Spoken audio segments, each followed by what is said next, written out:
मधुबन के बाबा, मधुबन के बाबा मुरली वाले, आपका क्या कहना, आपका क्या कहना। ओम शांति। आज 19 दिसंबर 2025 के साकार मधुर महावाक्य हैं। आज मीठे मीठे बाप दादा बोले, मीठे बच्चे अब घर जाना है, इसलिए देही अभिमानी बनो। एक बाप को याद करो तो अंतमति सो गति हो जाएगी। बाबा ने कहा, मीठे बच्चे अब घर जाना है, इसलिए देही अभिमानी बनो। एक बाप को याद करो तो अंतमति सो गति हो जाएगी। बाबा ने आज प्रश्न पूछा कि वंडरफुल बाप ने तुम्हें कौन सा एक वंडरफुल राज सुनाया है। उत्तर में बाबा कहते, बच्चे यह अनादि अविनाशी ड्रामा बना हुआ है, इसमें हर एक का पार्ट नूंधा हुआ है, कुछ भी होता है नथिंग न्यू। बाप कहते हैं, बच्चे इसमें मेरी भी कोई बड़ाई नहीं, मैं भी ड्रामा के बंधन में हूँ। बाप यह वंडरफुल राज सुनाकर जैसे अपने पार्ट को भी महत्व नहीं देते हैं। मुरली का गीत है, आखिर वह दिन आया आज। ओम शांति। मीठे मीठे रूहानी बच्चे यह गीत गा रहे हैं। बच्चे समझते हैं कि कल्प बाद फिर से हमको धनवान, हेल्दी और वेल्दी बनाने, पवित्रता, सुख, शांति का वर्षा देने बाप आते हैं। ब्राह्मण लोग भी आशीर्वाद देते हैं ना कि आयुष्मान भव, धनवान भव, पुत्रवान भव। और तुम बच्चों को तो वर्षा मिल रहा है, आशीर्वाद की तो कोई बात ही नहीं। बच्चे पढ़ रहे हैं, जानते हैं कि 5000 वर्ष पहले भी हमको बाप ने आकर मनुष्य से देवता, नर से नारायण बनने की शिक्षा दी थी। बच्चे जो पढ़ते हैं वह जानते हैं कि हम क्या पढ़ रहे हैं, पढ़ाने वाला कौन है, उसमें भी नंबरवार पुरुषार्थ अनुसार जानते हैं। ये तो कहेंगे ही कि हम बच्चों को मालूम है कि ये राजधानी स्थापन हो रही है, वह डीटी किंगडम स्थापन हो रही है, आदि सनातन देवी देवता धर्म की स्थापना हो रही है। पहले शूद्र थे और फिर ब्राह्मण बने, फिर देवता बनना है। दुनिया में किसी को भी ये पता ही नहीं है कि अभी हम शूद्र वर्ण के हैं।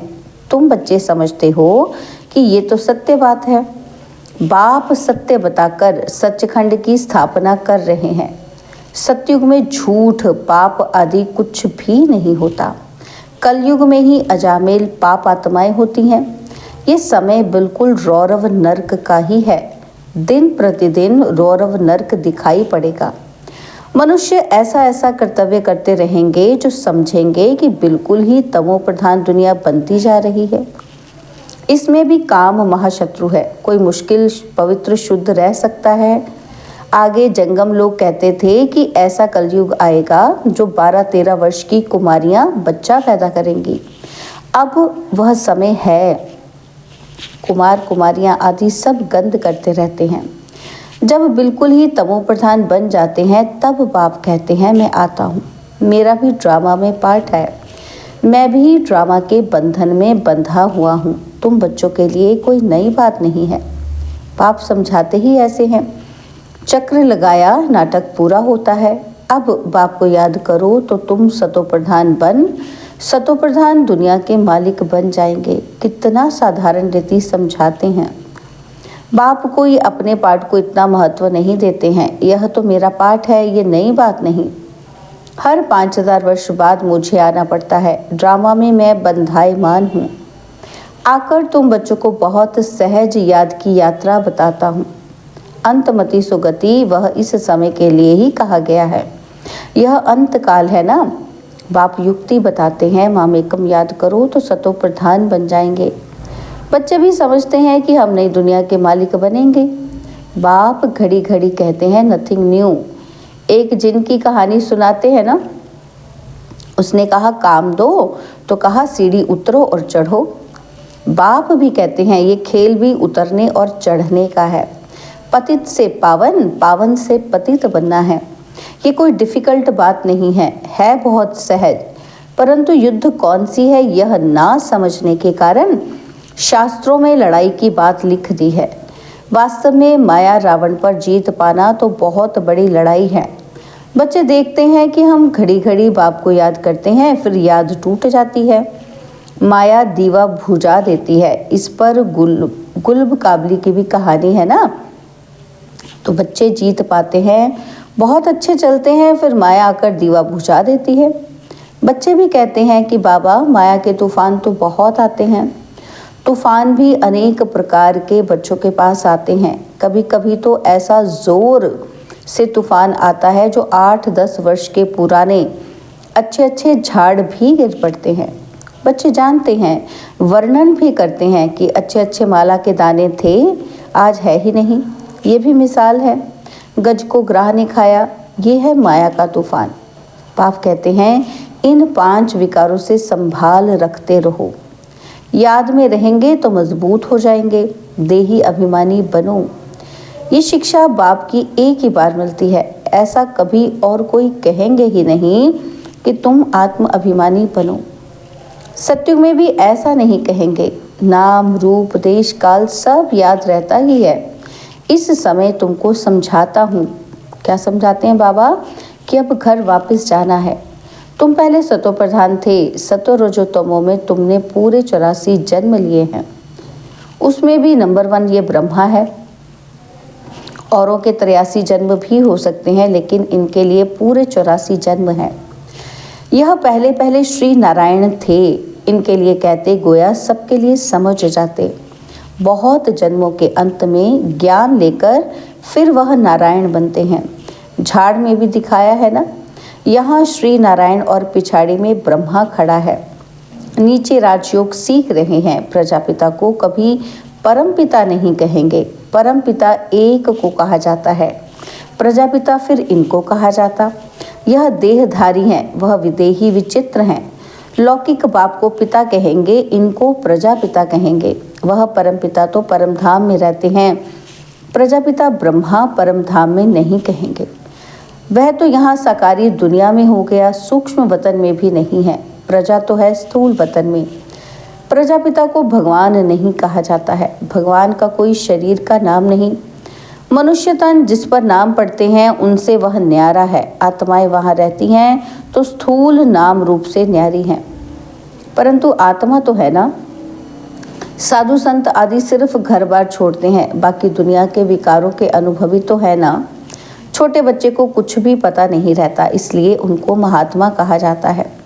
5 विकारों का उनको पता ही नहीं रहता, इसलिए छोटे बच्चे को पवित्र कहा जाता है।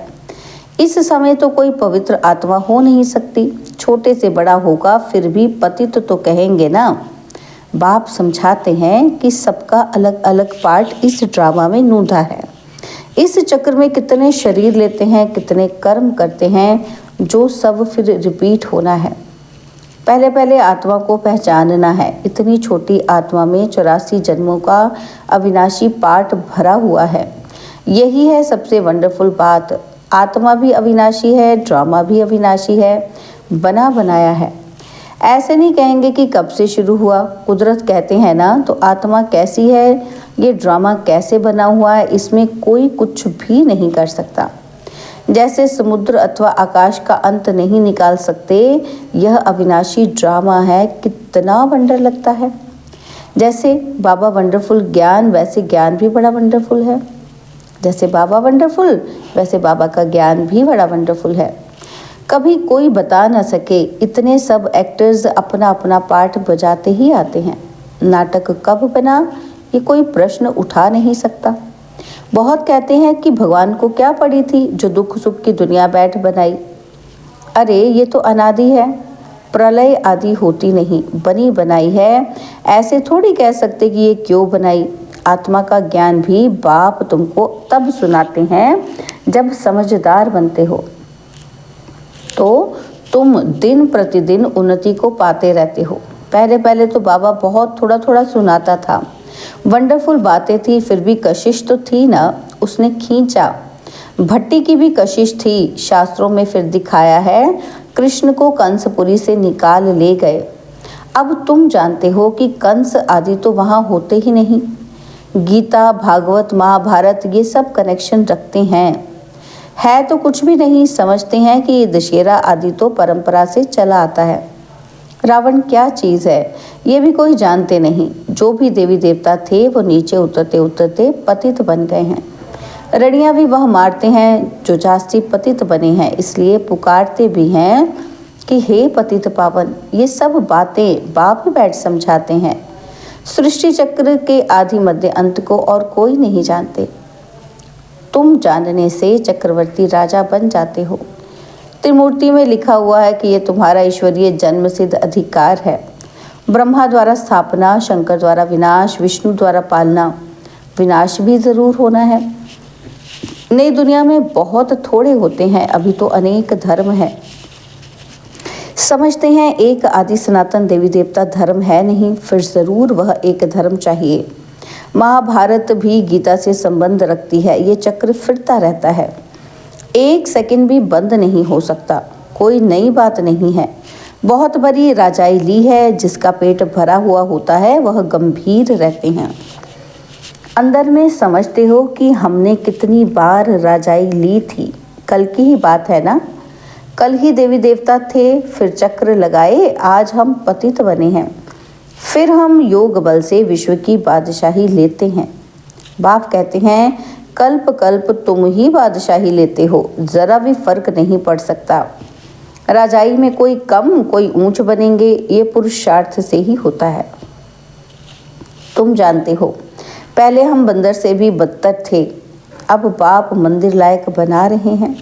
जो अच्छे अच्छे बच्चे हैं उनकी आत्मा रियलाइज करती है कि बरोबर हम तो कोई काम के ही नहीं थे, अभी हम वर्थ पाउंड बन रहे हैं। कल्प कल्प बाप हमको पैनी से पाउंड बनाते हैं। कल्प पहले वाले ही इन बातों को अच्छी रीति समझेंगे। तुम भी प्रदर्शनी आदि करते हो, नथिंग न्यू। इन द्वारा ही तुम अमरपुरी की स्थापना कर रहे हो। भक्ति मार्ग में देवियों आदि के कितने मंदिर हैं, ये सब है पुजारी पने की सामग्री। पूजे पने की सामग्री कुछ भी नहीं है। बाप कहते हैं दिन प्रतिदिन तुमको गुह्य पॉइंट्स समझाते रहते हैं। आगे की ढेर पॉइंट्स तुम्हारे पास रखी हैं, वह अभी क्या करेंगे, ऐसे ही पड़ी रहती हैं। प्रेजेंट तो बाप दादा नई नई पॉइंट्स समझाते रहते हैं। आत्मा इतनी छोटी सी बिंदी है, उसमें सारा पाठ भरा हुआ है।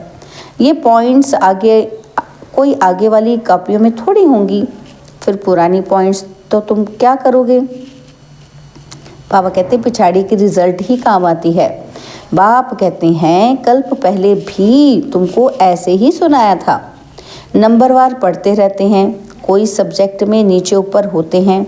व्यापार में भी ग्रहचारी बैठती है, इसमें हार्ट फेल नहीं होना होता। फिर उठकर पुरुषार्थ किया जाता है। मनुष्य दिवाला निकालते हैं, फिर धंधा आदि कर बहुत धनवान बन जाते हैं। यहाँ भी कोई विकार में गिर पड़ते हैं, फिर भी बाप कहेंगे अच्छी रीति पुरुषार्थ कर ऊंच पद पाओ। फिर से चढ़ना शुरू करना चाहिए। बाप कहते हैं गिरे हो फिर चढ़ो। ऐसे बहुत हैं, गिरते हैं तो फिर चढ़ने की कोशिश करते हैं। बाबा मना थोड़ी ही करेंगे। बाप जानते हैं ऐसे भी बहुत आएंगे। बाप कहेंगे पुरुषार्थ करो, फिर भी कुछ ना कुछ मददगार तो बन जाएंगे ना। ड्रामा प्लान अनुसार ही कहेंगे। बाप कहेंगे अच्छा बच्चे अब तृप्त हुए, बहुत गोते खाए, अब फिर से पुरुषार्थ करो। बेहद का बाप तो ऐसे ही कहेंगे ना। बाबा के पास कितने आते हैं मिलने। कहता हूँ बेहद के बाप का कहना नहीं मानेंगे, पवित्र नहीं बनेंगे। तो पापा कहते बाप आत्मा समझ आत्मा को कहते हैं तो तीर ज़रूर लगेगा। क्या कहते हैं बाबा कि तुम स्वयं को आत्मा समझोगे और दूसरों को भी समझोगे तो तीर लगेगा। समझो स्त्री को तीर लग जाता है तो कहेंगे हम तो प्रतिज्ञा करते हैं। पुरुष को नहीं लगता है, फिर आगे चल उनको भी चढ़ाने की कोशिश करेंगे। फिर ऐसे भी बहुत आते हैं जिनको स्त्री ज्ञान में ले आती है तो कहते हैं स्त्री हमारा गुरु है। वह ब्राह्मण लोग हथियाला बांधने समय कहते हैं कि ये तुम्हारा गुरु ईश्वर है।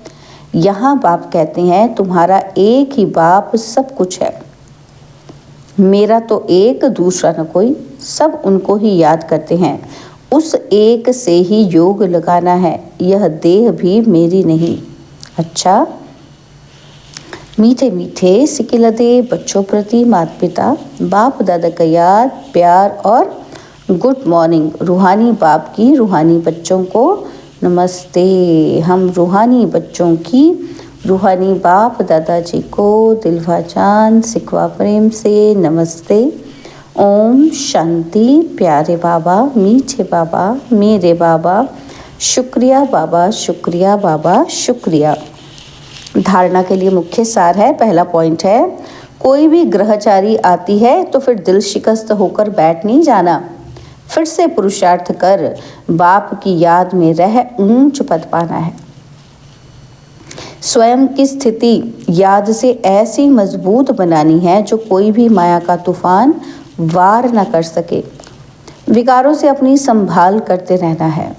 बाबा ने आज हमें वरदान दिया, सर्व शक्तियों की लाइट द्वारा आत्माओं को रास्ता दिखाने वाले चैतन्य लाइट हाउस भव।